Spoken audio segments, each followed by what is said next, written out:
yaitu program studi S2 atau Magister Pendidikan Teknik Elektro. Profil lulusannya yang pertama itu sebagai dosen, yang kedua itu sebagai guru SMA, dan yang ketiga adalah sebagai instruktur dari ban PT itu terakreditasi unggul, akreditasi internasional ASIIN. Buat beasiswa yang masuk banyak banget ya, Pak. Oh, banyak sekali. Ada juga khusus untuk alumni kita. Berarti harus kumlot nggak, Pak? Oh, tidak harus, Nggak harus. tidak harus.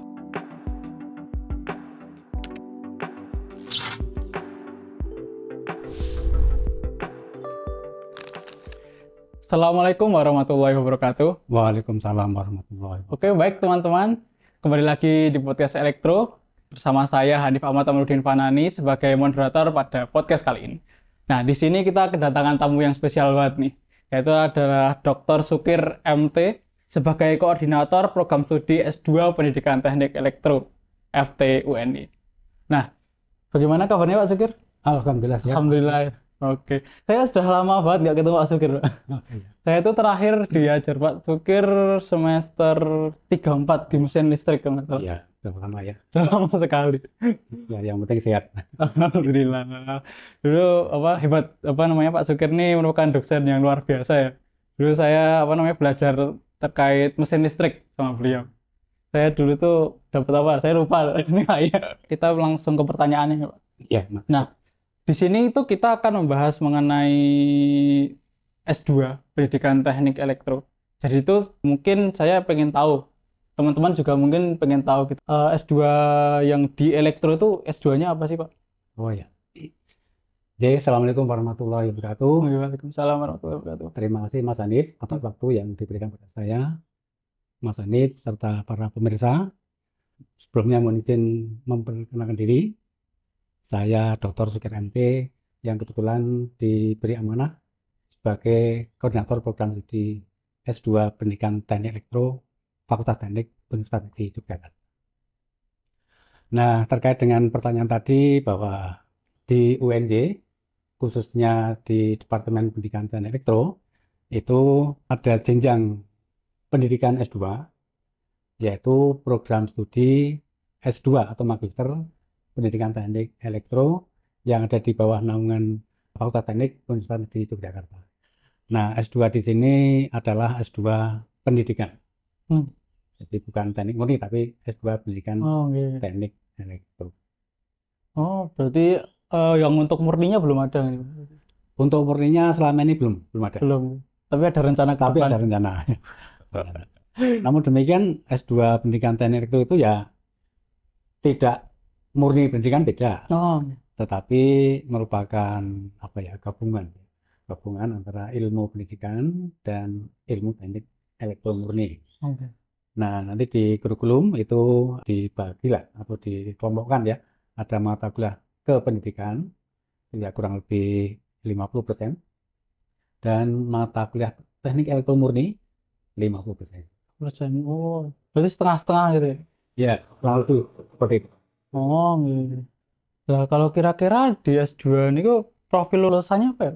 Oh ya, S2 Pendidikan Teknik Elektro FTUNJ itu profil lulusannya yang pertama itu sebagai dosen. Dosen. Ya, Course-nya, Pak. dosen. Dosen. Nah, alumni kita data terakhir itu ada kurang lebih 6% ya, 6% diterima di dosen PTN, ya. Ada di UNJ sendiri, ada di Universitas Negeri Makassar, ada di perguruan tinggi negeri lain. Kemudian dosen swasta, ya, dosen swasta itu kurang lebih 23%. 70%. Ada di WAD, ada di universitas yang lain ya, saya kurang hafal ya. Tapi banyak, yaitu sekitar 23%. Oh, Kemudian yang kedua itu sebagai guru SMA. terus. Wah, kalau ini banyak nih. Guru SMA itu alumni kita itu hampir 35% ya, itu bekerja sebagai guru SMK, baik itu negeri ataupun swasta. Dan yang ketiga adalah sebagai instruktur atau widaswara di Udiklat ya, di pendidikan kedinasan. Ya, contohnya adalah di Udiklat PT PLN itu ada. Kemudian juga di Udiklat Kemendikbud Ristek ya dulu di Jakarta. Hmm.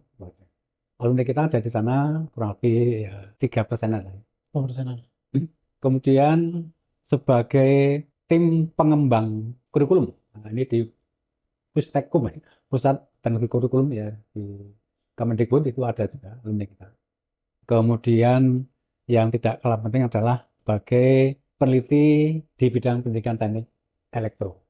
Oh, Jadi kalau ini anu ya biasanya alumni-alumni kita ini meneliti di bidang pendidikan elektro, kemudian menyampaikan di forum-forum seminar itu biasanya. hmm. Dan yang lain adalah Wira wirausaha atau wira swasta. Itu kurang lebih terakhir kalau nggak salah 12% ya. Itu profilnya. Oh, gitu. Luas juga ya Pak berarti Pak. Ya Ada. selama ini alhamdulillah anu ya tidak nganggur ya. Selama ini tidak nganggur. Alumni itu menyebar ke Iya, berbagai profesi. iya. Alhamdulillah sudah. Menarik banget ya Pak. Ada berarti persebarannya tuh luas banget. Ada di dunia yang berkecimpung di dunia pendidikan, ada yang di industri sekalian ya Pak, yang seperti di PLN dan yang lain-lain. Ya, yang di industri itu Udiklat PT PLN itu ada. Kemudian yang karyawan PT PLN sendiri di Sumatera Selatan itu ada. Kemudian dari anak perusahaan PT Kereta Api Indonesia ada berapa ya? Ada 5 ya, 5 alumni kita di sana. Ada yang memang bekerja di perusahaan anak perusahaannya PT KAI, ada juga yang di Diklat. Hmm, mantap, mantap, mantap. Bisa seluas itu ya Pak. Kalau misalnya untuk akreditasinya sendiri tuh apa ya Pak?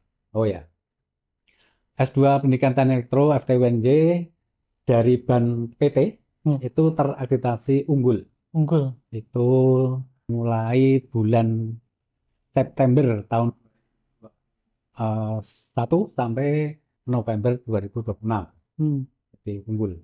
Nah, justru karena keunggulan itu, ya, jadi akreditasi unggul itu, maka Prodi S2 Pendidikan Teknik Elektro itu terlist di penerima beasiswa dari LPDP, dari Kemendikbud, dari kerjasama-kerjasama gitu, yang resmi ya, di list Iya. resmi gitu.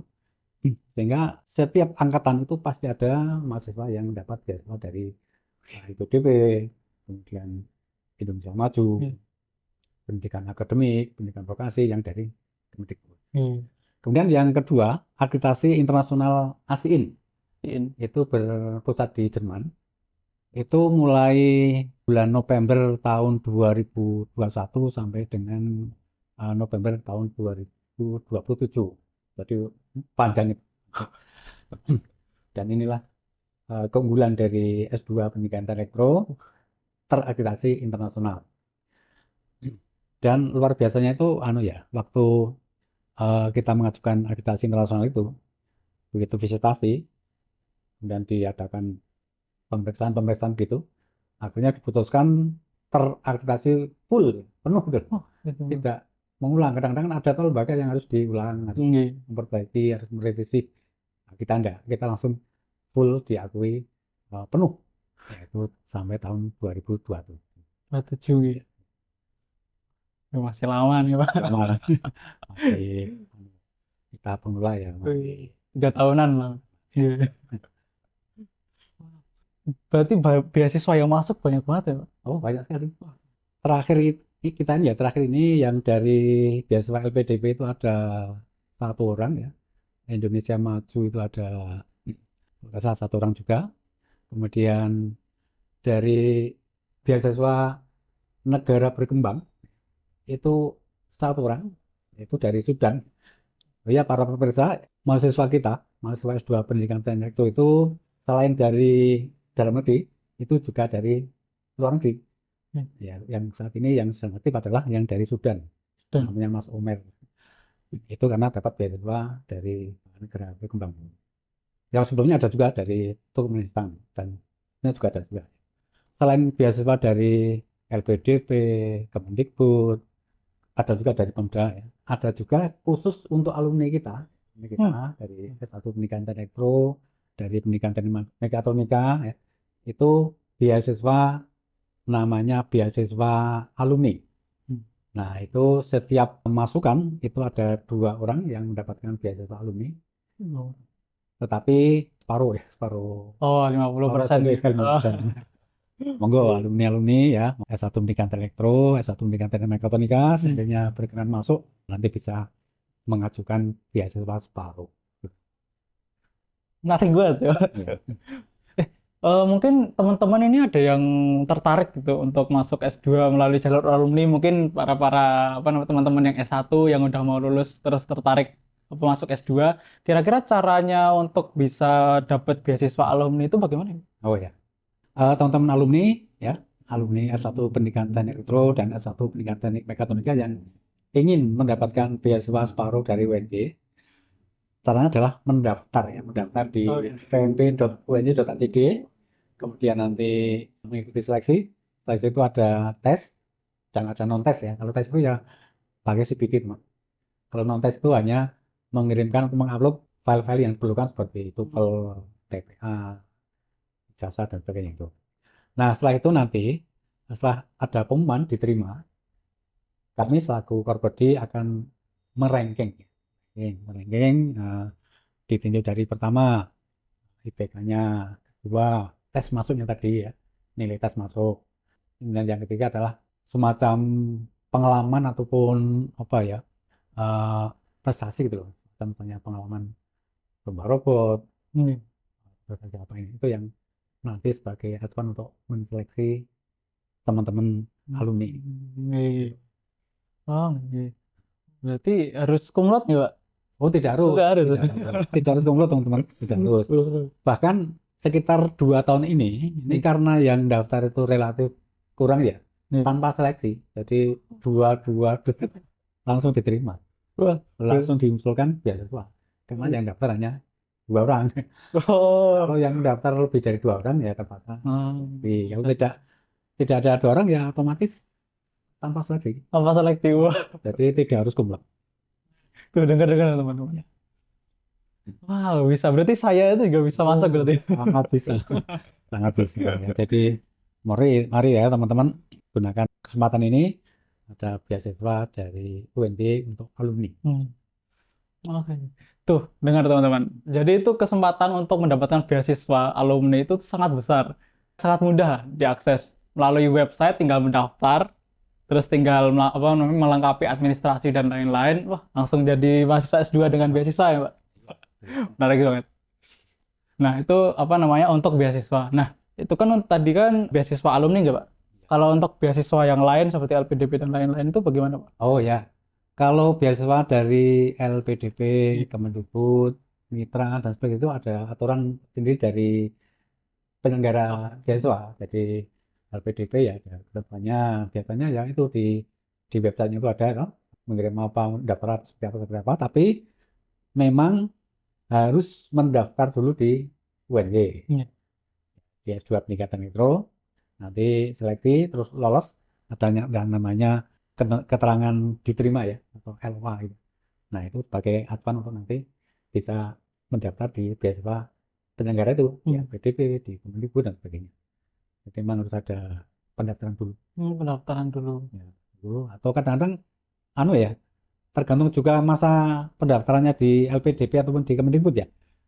Maksud saya gini, kalau di reguler itu kan biasanya bulan-bulan Maret, April gitu ya. Kadang-kadang saya juga kurang tahu persis ya. Kadang-kadang membuka juga di periode September, Oktober dan sebagainya itu lah. Itu seperti itu biasanya mendaftar dulu di UNJ itu apa namanya itu defer ataupun semacam permintaan tuh, permintaan mendaftar dulu nanti untuk biasanya mungkin di periode berikutnya gitu. Hmm. Oh iya, iya, iya, iya. Oh, anu ya, Pak. Berarti untuk websitenya masih sama website pendaftarannya. Oh, masih sama.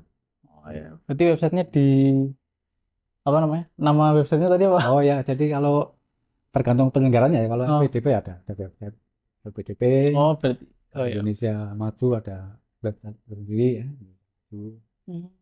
Yang jelas di UNJ itu khususnya mendaftar dulu ya, mendaftar dulu sebagai calon mahasiswa. Oh, Karena kan syarat untuk mendapatkan beasiswa kan harus sebagai calon mahasiswa gitu, iya sih. yang diterima. Ya. Ya, dapat beasiswa tapi bukan apa mahasiswa UNJ ya gimana gimana masuknya. Betul. Ya, ya. Nah, untuk beasiswa ini kok bisa apa namanya daftar dulu ya jadi mahasiswa UND, baru nanti daftar beasiswanya Pak di website beasiswa masing-masing. Sepertinya itu, sepertinya Sepertinya itu. seperti itu. Oh. Itu. Tapi kadang-kadang itu tadi Mas, kadang-kadang antara pendaftaran di UNJ dengan pembukaan kesempatan beasiswa itu terpaut bulannya itu loh, gitu kan. Nah, Oh. seperti itu sehingga itu tadi ada semacam tanda petik permintaan gitu, permintaan eh, mendaftar di UNJ lolos dulu misalnya, itu baru untuk daftar periode tahun berikutnya misalnya, Hmm. atau dibalik LPDP sudah mengumumkan pendaftaran sementara di UNJ belum, nah, itu juga biasanya dapat dibantu dengan semacam daftaran di UNJ melalui permintaan atau Oh. model gitu gitu tidak. Tapi kalau pas ya, kalau pas periode yang biasanya April sampai Juli Agustus itu ya pas ya, pas itu ya Hmm. otomatis ya daftar sebagai calon mahasiswa baru S2 peningkatan elektro sekaligus juga daftar di beasiswa LPDP. Itu kalau Oh. pas ya, kalau pas waktunya itu Kalau sebetulnya pas tuh. itu momen-momen banget Ah, ya Pak. Hmm, iya, iya, iya. Berarti kalau misalnya waktunya tidak pas, itu berarti bisa daftar lewat UNY dulu, baru daftar beasiswanya belakangan, atau enggak beasiswa dulu baru apa daftar ke UNY. Berarti ya, bisa dua-duanya bisa nggak, Pak? ya, Oh, seperti itu. nggak. Nah, untuk alurnya mungkin seperti itu nggak, Pak? Kurang lebih seperti itu. Kurang lebih seperti itu. Kurang lebih karena yang di penyelenggaraan LPDP dan beasiswa Indonesia Maju dan sebagainya itu kan di luar kewenangan Hmm, maupun di luar jangkauan dari UNJ, jadi iya. kita ya tidak bisa ya tidak bisa misalnya harus Interupsi. outlet tidak bisa ya. Jadi Iya, iya. akhirnya mengikuti. Iya, iya. Oh, oke seperti itu ya untuk alurnya ya, Pak, teman-teman. Kemudian untuk misalnya teman-teman nih yang di apa namanya yang sudah masuk S2-nya, Pak. Kira-kira ada ruang untuk berprestasi nggak sih, Pak? Oh ya, bagi mahasiswa yang sudah masuk itu luar biasa, ada kesempatan untuk berprestasi. Contoh kemarin salah satu mahasiswa kita berprestasi di tingkat ASEAN ya, di desain multimedia kalau nggak salah ya. Itu ada. Jadi bisa bisa mengikuti lomba-lomba itu. Dan memang ya S2 itu kan tidak seleluasa S1 ya. Kalau Hmm. S1 kan ada bermacam-macam kegiatan ya, orama dan sebagainya. Kalau S2 memang arahnya itu memang didorong untuk segera lulus ya. Jadi keaktifan di luar akademik itu relatif tidak sebanyak S1. Oke. Nah, oleh karena itu maka prestasi yang didorong di S2 pendidikan teknik itu adalah prestasi yang akademik. Maksud Hmm. saya bukan kegiatan organisasi gitu, tapi akademik. Contohnya adalah pencapaian penelitian hibah tesis magister. Waduh. Nah, itu kan anu Mas, prestasi itu. Jadi mahasiswa bersama dengan dosen pembimbing itu mengajukan namanya hibah hibah tesis magister. Nah, itu nanti kalau menang itu didanai oleh Kemendikbud, Hmm. Dikti.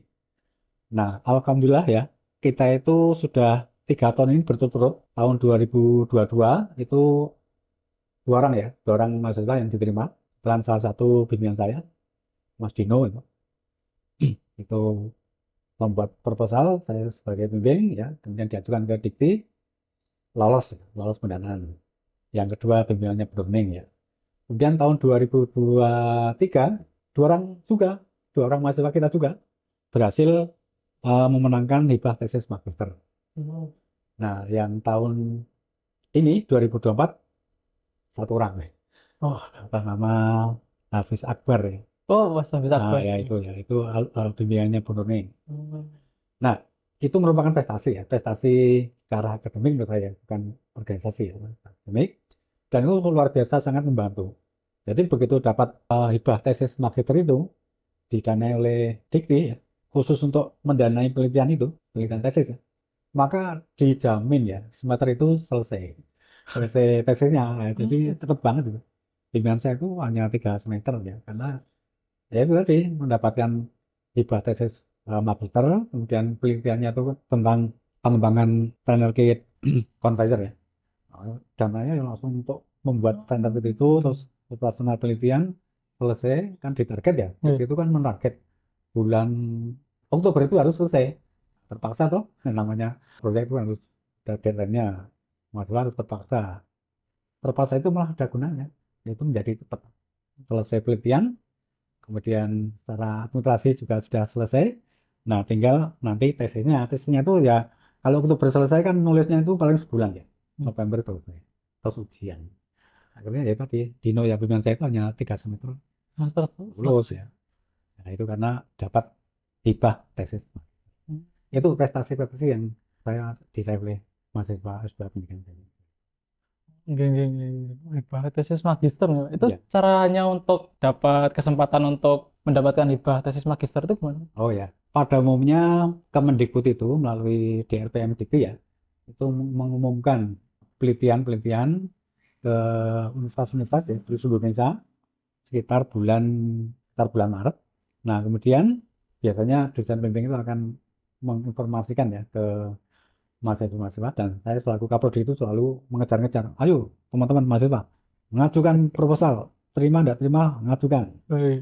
Terus kadang-kadang tahun 2022 ya, itu saya mengumpulkan secara Zoom ya pada mahasiswa-mahasiswa, kita dorong, kita beri semacam informasi dan arahan-arahan bagaimana cara menyusun proposal hibah tesis magister yang baik supaya diterima. Nah, waktu itu kita mengundang ada Prof. Samsul, ada Prof. Edi dan sebagainya yang memberi masukan-masukan supaya usulannya itu nanti bermutu dan lolos. Dan bukti itu tadi ada 2 orang yang lolos ya.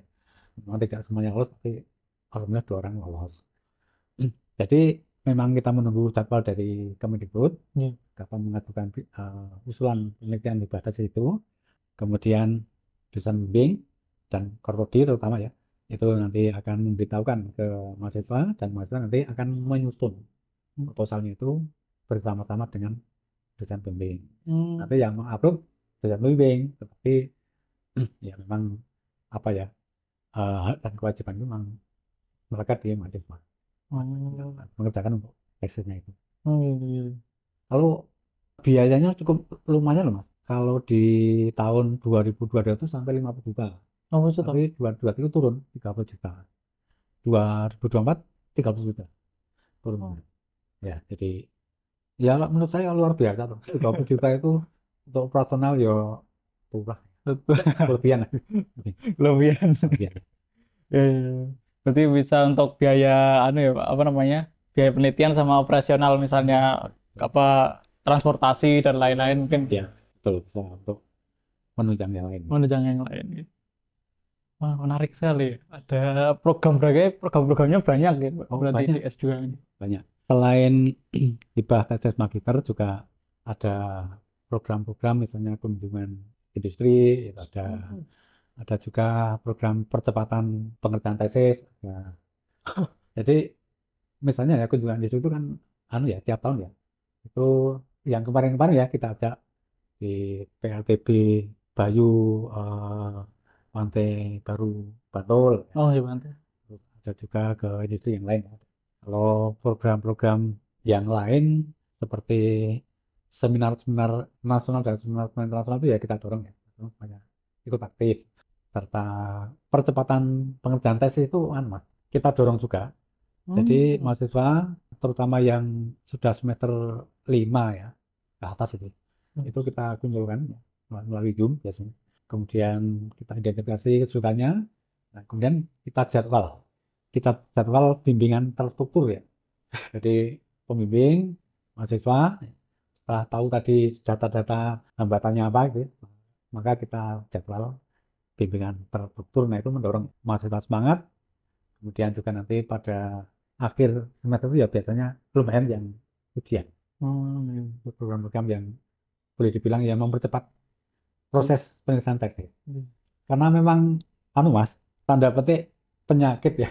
Penyakit mahasiswa S2 itu di mana-mana pun ya, tidak hanya di S2 pendidikan itu adalah pengerjaan tesis. Sebenarnya mirip juga dengan S1. S1 juga tanda petik penyakitnya itu kan biasanya Skripsi. skripsi. Kenapa demikian? Karena yang namanya skripsi, tesis itu kan boleh dibilang kembali ke masing-masing mahasiswa. Iya. Ya. Jadi memanage waktu, memanage kemampuan, memanage keuangan untuk menyelesaikan tugas akhir termasuk tesis itu ya sangat tergantung dari masing-masing mahasiswa. Nah, tentu saja juga didukung oleh dosen pembimbing. Sebaiknya dosen pembimbing itu ya proaktif. Kami selaku Prodi telah berusaha untuk eh, mendorong, mengingatkan, ya mendekati dosen supaya lebih proaktif kepada bimbingannya. Nah, memang ya tugas akhir disertasi, tesis, skripsi itu tantangan tersendiri ya Mas ya. Iya. Baik itu mahasiswa S3, S2, S1. Namun jangan khawatir kalau di S2 Pendidikan Teknik itu ada upaya percepatan penyelesaian tugas akhir tesis. Yaitu biasanya saya mengumpulkan lewat Zoom mahasiswa-mahasiswa khususnya yang di semester 4 ke atas ya. Itu kami identifikasi hambatannya apa, kesulitannya apa. Kemudian nanti kami berkoordinasi dengan dosen bimbing dilakukan semacam bimbingan terstruktur ya, ada jadwalnya.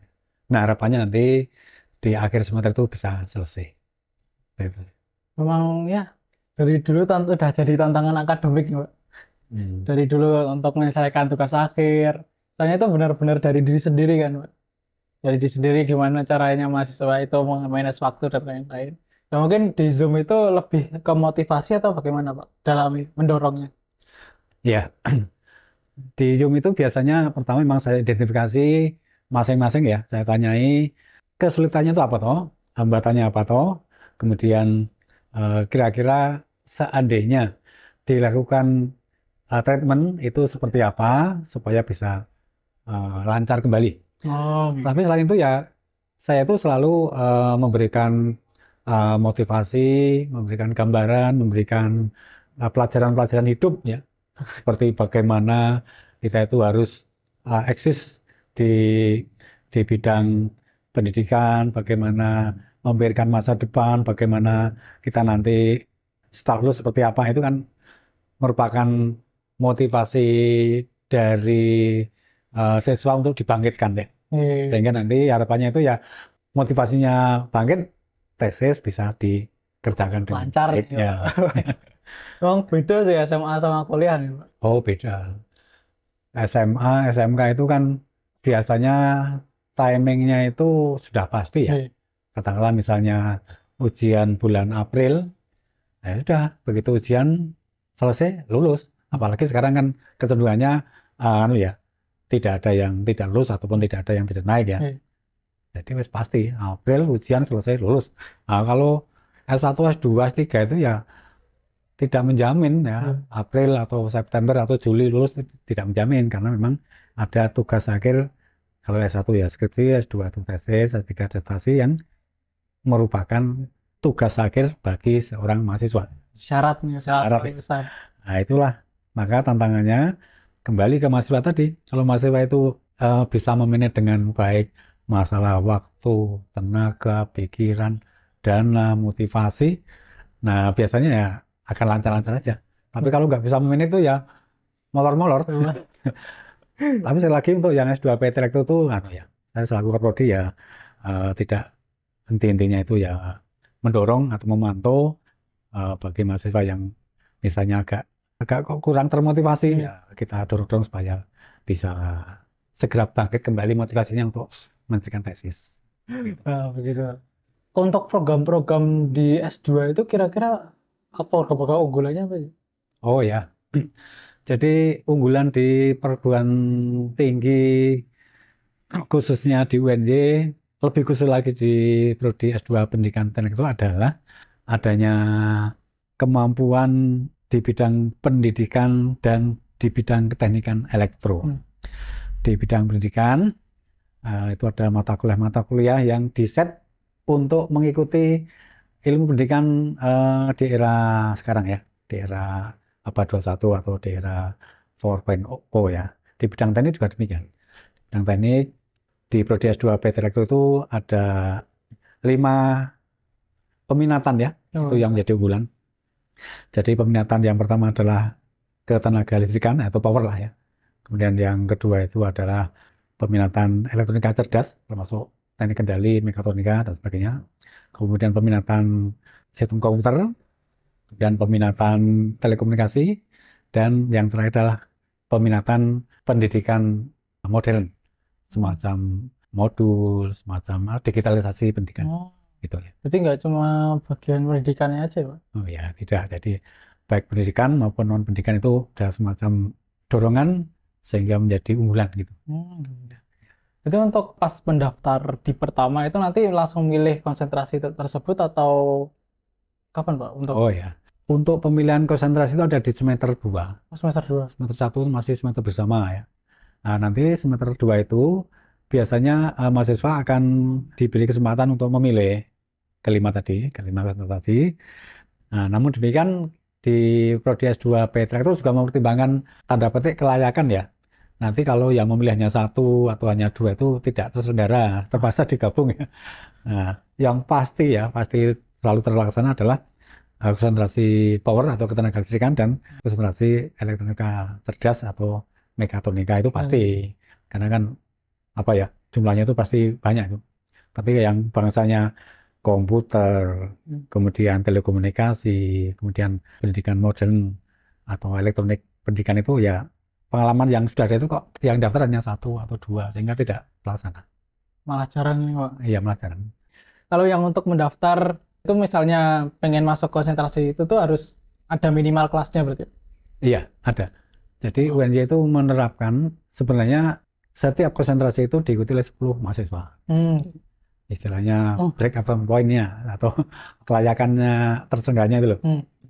Tapi di S2 pendidikan elektro agak diturunkan sedikit tidak apa-apa ya, bisa sampai 5 lah minimal itu. Karena memang kita melihat jumlahnya dulu ya. Tapi kalau di bawah 5 harus tidak terselenggara karena secara aturan akademik tidak diizinkan kalau hanya isi 1, 2, 3 atau 4 begitu. Kalau misalnya mahasiswanya kurang, terus untuk penyelenggaraannya digabung kelas lain atau tetap nggak diselenggarain terus digeser buat konsentrasi? Oh ya, jadi kalau konsentrasinya itu hanya diisi oleh 1, 2 atau 3 atau 4 mahasiswa, itu nanti kita dorong ya atau kita beri penjelasan tanda petik yang sejenis lah. Katakanlah misalnya kalau konsentrasi komputer bisa pindah ke konsentrasi elektronika cerdas. Begitu. Jadi kita beri semacam saran-saran supaya bergeser konsentrasi. Nah itu tadi memang ya namanya tidak memenuhi kuota ya terpaksa kita gabung dengan konsentrasi yang lain. Tapi memang kendalanya berarti masalah jumlah itu. Iya, ya jadi itu ya memang dimanapun ya, kalau semakin banyak konsentrasi itu akan semakin menuntut untuk jumlahnya itu banyak. Sebab kalau semakin banyak konsentrasi sementara totalnya mahasiswa relatif ya biasa ya, nanti ketika dibagi-bagi ke konsentrasi yang banyak tidak memenuhi kuota. Tapi dulu pernah tahun 2015 sampai 2020 itu hanya membuka 2 konsentrasi, yaitu ketenagaan dan kendali ya, namanya kendali ini. Nah, itu pasti terselenggara terus karena selalu ya memenuhi lah. Jadi unggulannya di 2 konsentrasi ini. Nah itu unggulannya di 2 itu karena pasti terselenggara kalau itu ya. Kalau yang konsentrasi tambahan tadi kita lihat pemilihannya itu seberapa ya. Kalau melebihi 5 ya diselenggarakan. Berarti kalau misalnya masalah kuota itu berarti UND itu kuotanya banyak ya.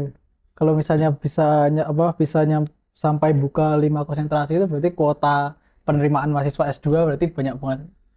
Ya harusnya logikanya begitu. Kalau konsentrasinya 5 ya idealnya tuh bukanya kuotanya banyak ya. Tapi ya realistis ya Mas, kita itu di S2 manapun ya, S2 khususnya di UNJ, di FT ya, itu ya masih terkendala jumlah ya. Artinya kalau untuk memenuhi seluruh kuota 5 konsentrasi kok namanya ya masih belum bisa. Jadi kalau yang 2 itu pasti ya. Jadi konsentrasi ketenagalistrikan dan konsentrasi elektronika cerdas atau mekatronika itu pasti kalau itu. Ya. Berarti begitu teman-teman. Untuk kuota itu UND itu sebenarnya banyak banget. Jadi kalau misalnya kalian minat untuk daftar S2 dan lain-lain, wah kalian dipastikan itu mungkin akan gampang ya Oh keterimanya iya, ya, iya. Pak. Soalnya kuotanya memang sebanyak itu. Iya. Dan bahkan kita punya 5 variasi konsentrasi gitu, yang bisa dipilih oleh teman-teman. Nah, misalnya teman-teman pengen mendalami lagi masalah tentang apa ketenaga listrikan, tentang mekatronika dan yang lain-lain, itu bisa banget untuk join S2 di UND. Ya, betul, betul. Di S2 khususnya di pendidikan teknik elektro. Nah, untuk kemudian saya pengen tanya nih, kira-kira kalau di S2 itu ada program konversi nggak sih, Pak? Kayak konversi nilai buat orang-orang yang sudah kerja, mungkin Bapak Ibu guru yang udah ngajar 5 tahun, udah Oh ya, istilahnya pegawai PLN dan lain-lain yang udah kerja, kira-kira ada sistem konversi ya. nggak? Ada Mas. Jadi di S2 Pendidikan Teknik itu ada 2 jalur penerimaan ya. Jalur yang pertama adalah jalur reguler itu yang bagi fresh graduate ya dari teman-teman alumni S1 Pendidikan Teknik Elektro, S1 Pendidikan Teknik Mekatronika, S1 Teknik Elektro, D4 Teknik Elektro, yang fresh graduate baru lulus itu namanya masuk jalur reguler. Nah, yang jalur kedua adalah jalur RPL. RPL singkatan dari rekognisi pembelajaran lampau. Itu maksudnya adalah memberi ruang bagi Bapak Ibu yang sudah bekerja untuk masuk di S2 Pendidikan Teknik Elektro yang pengalaman kerja, keterampilan, sertifikasi, apapun ya, itu nanti bisa dikonversi ke dalam nilai mata kuliah tertentu. Ya, jadi ada ya, konversi itu ada. Nah, sudah 2 tahun ini ya, 2022, 2023, bahkan yang ini sudah berjalan 2024 juga, itu khusus bagi Bapak Ibu yang sudah bekerja, baik itu sebagai guru SMK, dosen, kemudian industri, ya, kemudian juga wira swasta juga ya, yang punya pengalaman ataupun bekerja itu masuk di jalur RPL. Oh. Nah, nanti pengalaman kerja, kemudian tadi saya sampaikan sertifikasi, kemudian diklat, itu nanti akan dinilai ya, akan dinilai sesuai dengan mata kuliah yang relevan, sesuai dengan capaian pembelajaran mata kuliah. Nah, itu nanti seandainya ya memenuhi CPMK ya, capaian pembelajaran mata kuliah, Ya. maka lulus. Oh. Jadi mata kuliah yang dinyatakan lolos RPL itu nanti tidak perlu lagi ditempuh oleh mahasiswa. Jadi mahasiswa itu nanti menjadi lebih ringan. Ya. Sebagai contoh ya, angkatan 2022 itu ada yang bisa lolos RPL itu mata kuliahnya ada 14 ya, 14 SKS ya. Karena memang banyak pengalaman kerja, banyak diklat, banyak sertifikat yang diperoleh dan masa kerjanya lama gitu. Nah, sehingga tinggal menempuh sebagian saja mata kuliah yang belum ditempuh. Ya. Nah, untuk jalur RPL itu ada 2. Yang pertama adalah jalur RPL A1. Itu adalah bagi Bapak Ibu yang sudah pernah S2, tapi karena suatu hal tidak lulus ya. Dalam misalnya DO, misalnya di perguruan tinggi mana lah ya, di luar UNJ. Nah, itu bisa mendaftar jalur RPL tipe A1. Nanti mata kuliah saat kuliah S2 dulu, itu nanti akan dikonversi atau diakui lulus tidak usah menempuh mata kuliah yang relevan ya. Gitu. Yang RPL A2 itu adalah bagi Bapak Ibu guru, pihak teknisi, kemudian widyaswara ataupun wirausahawan dan sebagainya yang punya pengalaman kerja, punya pengalaman diklat, punya keterampilan, punya sertifikasi. Nah, itu nanti dinilaikan kesesuaiannya dengan CPMK, capaian pembelajaran mata kuliah. Nah, apabila sesuai atau memenuhi syarat CPMK, maka mata kuliah yang sesuai tadi lolos RPL sehingga tidak perlu ditempuh. Begitu, Mas. Berarti memang banyak ya kesempatan Oh ya, bagi apa namanya Bapak Ibu guru yang kira-kira pengen lanjut S2 itu bisa dimudahkan banget nih Pak. iya, dimudahkan. Dimudahkan banget untuk menyelesaikan S2-nya. Baik itu pegawai, baik itu Bapak Ibu guru, bahkan mungkin yang mahasiswa yang udah lulus S1 kemudian sudah mulai ngajar dan lain-lain Ya. itu bisa juga ya Pak Bisa dapat juga. konversinya. Ya, bisa juga. Pengalaman baru saja ya, 2022 bulan apa ya? Bulan Juli ya. Itu teman-teman mahasiswa dari anak perusahaan PT KAI ya, itu bisa lulus kurang dari 3 semester ya, karena sudah itu tadi sudah memiliki pengalaman kerja, sudah diakui mata kuliah yang relevan, yang sudah lulus ya, sehingga tidak perlu menempuh lagi, sehingga tinggal menempuh mata kuliah yang belum saja dan tesis. Nah, akhirnya bisa lulus sebelum 3 semester. Ada juga yang dari perusahaan industri di Sumatera sana, ada yang di Jawa Barat, itu juga bisa lulus dengan cepat karena sudah ada mata kuliah yang lolos RPL. Begitu. Menarik sekali untuk bisa kuliah S2 dengan sistem RPL. Bisa seperti ngebus gitu ya, Pak, biar waktunya dipersingkat. Selain mempersingkat waktu juga menghemat biaya, Mas. Nah, kalau dalam waktu hanya 2 semester atau lebih sedikit ya, bisa lulus kan otomatis bayarnya kan hanya 2 semester atau 3 semester itu. Beda kalau yang sampai 4 semester kan bayarnya sampai 4. Oh iya, memang Nah, ya jadi lebih hemat. lebih hemat juga. Wah, berarti keunggulan RPL itu banyak banget ya, Pak. Oh, banyak banget. Ya. Banyak banget. Selain cepat lulus karena mata kuliahnya tidak banyak yang ditempuh, juga hemat biaya, dan juga untuk kuliah itu ada semacam kebijakan untuk kuliah secara blended. Oh, blended. Jadi kita memberi fasilitas bagi Bapak Ibu yang sudah bekerja itu kan kalau harus luring terus kan enggak mungkin. Sehingga kita adakan blended learning. Biasanya dalam 1 semester itu kuliahnya adalah online selama 14 kali. Nanti jadwalnya diatur di luar jam kerja, biasanya hari Sabtu full, atau kalau selain hari Sabtu bisa Jumat sore, atau bisa hari Senin, Selasa, Rabu, Kamis, tapi malam. Ya. Nah, itu. Nah, selain itu juga diadakan kuliah secara luring, tetapi hanya 2 kali, yaitu di pertengahan semester dan di akhir semester. Itu kita sesuaikan dengan rembukan mahasiswa, kira-kira slonya ataupun luangnya itu pas tanggal berapa, harinya biasa Sabtu ya, Sabtu Minggu lah. Itu untuk kuliah luring. Jadi kuliah luringnya itu 2 kali, daringnya 14 kali. Itu supaya Bapak Ibu yang sudah bekerja itu ya tetap bisa bekerja, bisa kuliah. Oh, iya.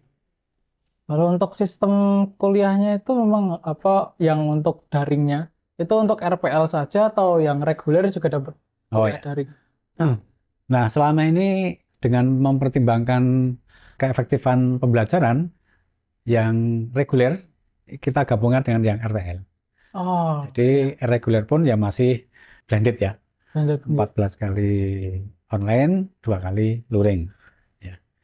Jadi monggo teman-teman mahasiswa yang mau lulus dan bersedia masuk di S2 PT Elektro, nanti kuliahnya masih 14 kali online, 2 kali luring. Itu memang kuliahnya itu kebanyakan udah fleksibel, ada sistem RPL yang memudahkan mahasiswa untuk bisa mengonversi dari pekerjaannya ya Pak. Iya. Jadi benar-benar pilihannya di dalam S2 itu juga banyak, ada terdapat 5 konsentrasi gitu. Kalau misalnya kuotanya memenuhi dan lain-lain. Iya, ya. Memang luar biasa sekali ya untuk berkuliah S2, apalagi S2 itu kan merupakan salah satu investasi di bidang pendidikan ya Pak. Iya. Kalau misalnya S2 itu ya selain buat mendapatkan ilmu juga di jenjang karir itu juga bisa meningkat jenjang karirnya. Iya. Betul. Jadi selain mendapatkan ilmu pengetahuan yang tambah karena semester 2 ya tambah ya. Itu juga di beberapa instansi itu kadang-kadang mensyaratkan ya. Mensyaratkan untuk kenaikan jenjang tertentu atau jabatan tertentu itu harus S2. Ya, itu masing-masing instansi punya kebijakan seperti itu ya. Menarik sekali. Nah, teman-teman nanti udah mendengarkan materi dari Bapak Sukir, nah, tentang bagaimana S2 di UNY, bagaimana cara masuknya, bagaimana mendapatkan beasiswa supaya kehidupan kuliah teman-teman atau Bapak Ibu lebih mudah lagi, tentang sistem konversi dan lain-lain. Terus juga masalah fleksibilitas sistem pendidikannya, sistem pengajarannya yang bisa blended learning, yaitu 14 kali daring dan 2 kali luring ya. Nah, untuk teman-teman yang kira-kira mau daftar nih Pak, teman-teman Bapak Ibu yang mau daftar, mau tertarik S2 di UNY nih, gara-gara benefit yang tadi udah disampaikan oleh Pak Sukir, kira-kira bagaimana jalur pendaftarannya ya Pak, biar bisa masuk? Untuk pendaftaran mahasiswa S2 Pendidikan Teknik Elektro untuk periode sekarang, yaitu periode intake semester genap 2024-2025, itu yang jalur reguler, itu pada tanggal 23 Oktober sampai dengan tanggal 2 Desember 2024. Itu sudah gelombang 2 ya, itu yang reguler. Untuk yang RPL itu masih panjang, jadi gelombang 1 itu 9 September sampai dengan 11 November 2024. Sedangkan gelombang 2 18 November sampai dengan 20 Januari 2025. Jadi monggo Bapak Ibu, teman-teman mahasiswa yang segera lulus, manfaatkan kesempatan ini. Yang reguler sekali lagi sudah gelombang 2, yaitu tanggal 23 Oktober sampai dengan 2 Desember 2024. Sedangkan yang RPL untuk periode sekarang masih gelombang 1, yaitu 9 September sampai dengan 11 November 2024, dan nanti dilanjutkan dengan gelombang 2, yaitu 18 November 2024 sampai dengan 20 Januari 2025, Mas. Oh. Oh, saya lupa mention, Pak, untuk terkait yang RPL. Oh ya, RPL itu kira-kira ada jalur untuk khusus beasiswanya gitu. oh ya. Untuk RPL ini karena sudah bekerja ya, Hmm. sudah memiliki penghasilan, maka biasanya beasiswa itu diperoleh dari mitra. Hmm. Sebagai contoh, kemarin-kemarin ya itu yang guru-guru dari SMK di Provinsi Kalimantan Selatan itu mengajukan beasiswa di Dinas Pendidikan Provinsi Kalimantan Selatan sudah dapat. Itu untuk daftar jalur RPL. Hmm. Nah, mungkin yang dari industri juga demikian, bisa mengajukan ke instansinya Hmm. atau ke mana ya yang ada kesempatan, nah itu nanti bisa mengajukan untuk mendaftar di jalur RPL. Berarti beasiswanya dari luar ya, dari mitra. Luar ya, dari mitra. Nah, untuk pendaftaran sendiri kira-kira ada website untuk mengerti informasi nggak? Misalnya teman-teman atau Bapak Ibu pengen tahu terkait informasinya, kira-kira lihat Oh di ya, website apa? ya Bapak Ibu serta saudara pemirsa sekalian, jika berkenan untuk mendaftar di S2 Pendidikan Teknik Elektro, silakan membuka atau mengunjungi webnya adalah pmb.unj.ac.id. Di sana lengkap ya, mulai bagaimana cara mendaftar, bagaimana cara membayar, bagaimana cara tes dan sebagainya ada. Sudah lengkap di sana. Alurnya itu sudah Oh, sudah lengkap sekali. diinfografiskan gitu, Pak. Ya. Luar biasa. Nah, begitulah teman-teman, kira-kira jika tertarik untuk mendaftar S2 di jurusan pendidikan teknik elektro khususnya ya, Pak. Ya. Nah, itu bisa melalui website pmb.unj.ac.id. Betul.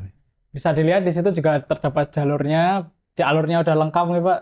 Dari bagaimana mulai pendaftaran, terus bagaimana berkas-berkas apa yang harus dilengkapi, dan kemudian di situ juga ada tanggal-tanggalnya Pak. Betul lah. Yaitu Desember, bulan Desember gitu berarti. Ya.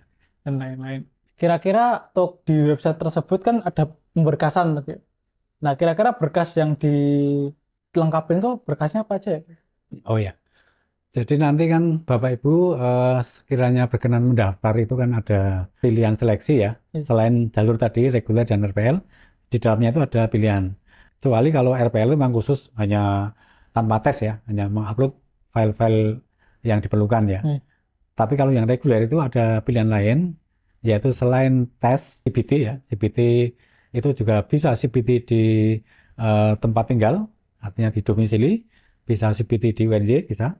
Dan bisa tanpa tes, namanya portofolio, itu hanya mengupload berkas-berkas. Nah, kalau yang wajib baik itu yang reguler, RPL, tes dan non tes itu yang wajib diupload adalah pertama ijazah S1 itu harus ya, file ijazah itu harus diupload. Dan biasanya ditambah dengan transkrip nilai. Nah, lainnya itu sudah tidak ada. Nah, sedangkan kalau yang tanpa tes termasuk yang RPL tadi itu diminta untuk mengupload ya bangsanya keterampilan yang pernah diperoleh, sertifikasi yang pernah didapat, diklat yang pernah diikuti, kemudian pengalaman-pengalaman kerja yang lain itu silakan diupload.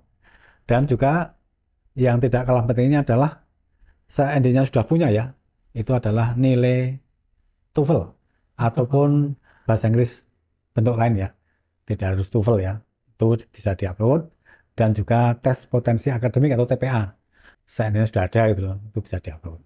Seandainya belum ya tidak harus sih. Itu tidak harus. Nah, tapi alangkah lebih baiknya seandainya ada diupload itu lebih Masuk mantap itu loh. Lebih peluangnya diterima itu luar biasa. Anjing. Kalau sudah upload nilai bahasa Inggris, TPA, prestasi-prestasi, diklat-diklat, udah luar biasa nanti peluang untuk diterimanya itu besar. Oh, iya. Jadi kalau misalnya untuk reguler gitu, kalau misalnya pernah ikut sertifikasi kompetensi, pernah ikut diklat dan lain-lain, juga bisa mengupload hal tersebut gitu. Oh bisa. Jadi malah itu merupakan nilai tambah ya. Jadi kalau calon mahasiswa sudah punya katakanlah misalnya sertifikasi kompetensi PLC, sertifikat kompetensi instalasi tenaga listrik misalnya. Wah itu ada nilai tambah ya. Iya. Sehingga peluang untuk diterima itu ya sangat besar. Kalau misalnya sertifikasi tersebut bisa dikonversi ke sebuah nilai, Kalau di RPL bisa bisa. ya. Jadi kalau yang reguler tidak. Oh, reguler tidak. Dan reguler memang berdasarkan atas tes ataupun portofolio ya. Oh, Tapi kalau yang RPL itu bisa karena pengalaman kerja, sertifikasi kompetensi, kemudian pengalaman diklat, pengalaman menangani suatu pekerjaan itu nanti bisa dikonversi ke mata kuliah yang relevan, yang sekiranya nanti memenuhi CPMK, capaian pembelajaran mata kuliah itu nanti mata kuliah tersebut lolos RPL. Jadi sangat-sangat mendukung Bapak Ibu guru yang telah memiliki sertifikat kompetensi itu nanti akan lolos beberapa mata kuliah yang relevan. Gitu. luar biasa sekali ya teman. Untuk S2 ini selain dipermudah lah dalam sistemnya, ada bagaimana daringnya, blended learningnya, dan lain-lain. Untuk bagian konversi nilainya, untuk bagian kesempatan untuk meraih S2 di UNY ini masih besar banget, masih terbuka lebar nih Pak. Sampai untuk pendaftarannya itu bulan Desember. Sampai Sampai Desember untuk periode ini ya. periode ini. Oke, oke, oke.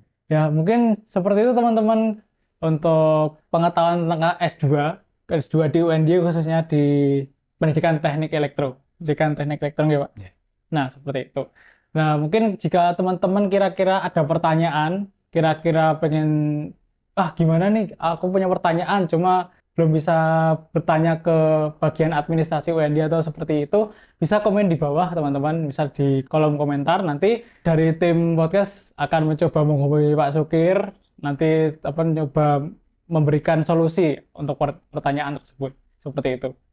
Nah, untuk closing statement kira-kira Pak Sukir ada pesan yang mau disampaikan ke teman-teman?